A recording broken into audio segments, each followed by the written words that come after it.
আকাশে ওড়ার সময় বিমানে আতঙ্ক ছড়িয়ে পড়ে যখন এক যাত্রী হঠাৎ করে চিৎকার করে বলেন, আমার কাছে বোমা আছে, ট্রাম্পকে মেরে ফেলবো, আমেরিকার মৃত্যু হোক, আল্লাহু আকবার।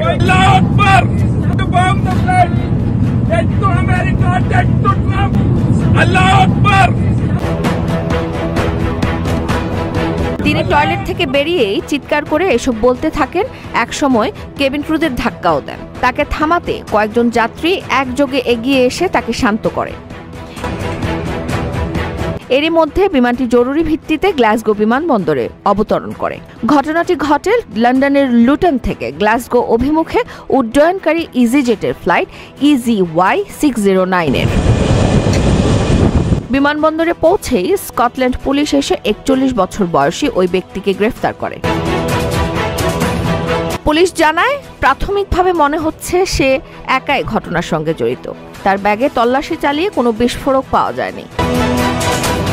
জানা গেছে ওই ব্যক্তি ভারতীয় বংশোদ্ভূত এবং তার কাছে শরণার্থী পরিচয়পত্র ছিল।